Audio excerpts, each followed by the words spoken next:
Okay, മലയാളത്തിന് important ആയിട്ടുള്ള PYQ ആണ്. ഒറ്റപ്പദം തിരഞ്ഞെടുക്കുക. ആശ നശിച്ചവൻ. ആശ നശിച്ചവൻ്റെ ഒറ്റപ്പദമാണ് ഹതാശൻ. ഓപ്ഷൻ ഡി ആണ് ആൻസർ, ഹതാശൻ.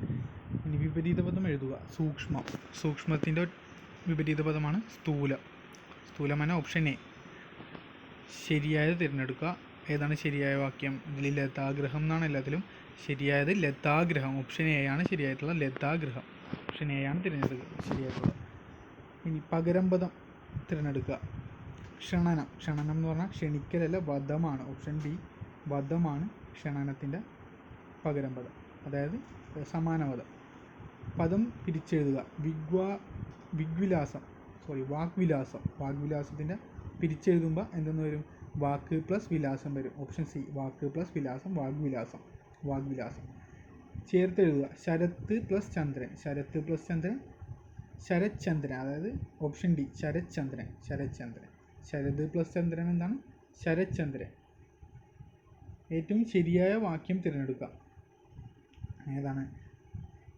ശരിയായത് മാത്രം വായിക്കുക. ഓപ്ഷൻ ബി ആണ്. ഇത്തവണ SSLC പരീക്ഷാ ഫലത്തിൽ വളരെ വർധനവ് കാണുന്നു. വിദ്യാർത്ഥികളിൽ 99% വിജയിച്ചു. അതാണ് ശരിയായിട്ടുള്ളത്. ഓപ്ഷൻ എയിലെ തെറ്റെന്താണെന്ന് നോക്കാം. ഇത്തവണ SSLC പരീക്ഷാ ഫലത്തിൽ വളരെയേറെ വർധനവ് കാണുന്നു. വിദ്യാർത്ഥികളിൽ 100-ൽ 99% വിജയിച്ചു. 100-ൽ 99 അത് വേണ്ട, അത് ശരിയല്ല. ഓപ്ഷൻ സിയിൽ എന്താ? ഇത്തവണ SSLC പരീക്ഷാ ഫലത്തിൽ ഏറെ വർധനവ് കാണുന്നു.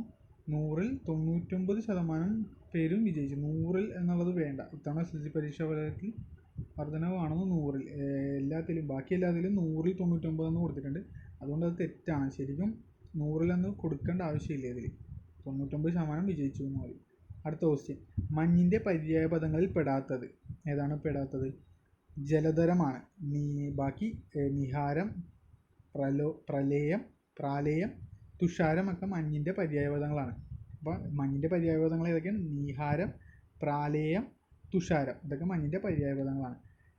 അനിശ്ചിതത്വത്തിൽ തുടരുക എന്ന പ്രയോഗത്തിൽ തുല്യമായി ഉപയോഗിക്കുന്നത് ഏതാണ്? അനിശ്ചിതത്വത്തിൽ തുടരുക എന്ന പ്രയോഗത്തിന് തുല്യമായി ഉപയോഗിക്കുന്നത് ഏതാണെന്ന് ചോദിച്ചാൽ ഹാങ് ഇൻ ദ ബാലൻസ്. അതാണ് കറക്റ്റ് ആയിട്ടുള്ള answer. Hang in the balance എന്ന് പറയുമ്പോൾ എന്താണ്? അനിശ്ചിതത്വത്തിൽ തുടരുക. Hang in the balance. Hit the headlines എന്ന പ്രയോഗത്തിന് ഏറ്റവും യോജിച്ച മലയാള വിവർത്തനം കണ്ടെത്തുക. ഹിറ്റ് ദ ഹെഡ്ലൈൻസ് ഏതാണ്? ഓപ്ഷൻ എ ആണ്. പെട്ടെന്ന് വാർത്താ പ്രാധാന്യം നേടുക. അതാണ് ഹിറ്റ് ദ ഹെഡ്ലൈൻസ് എന്ന് പറയുന്നത്. ഓക്കെ.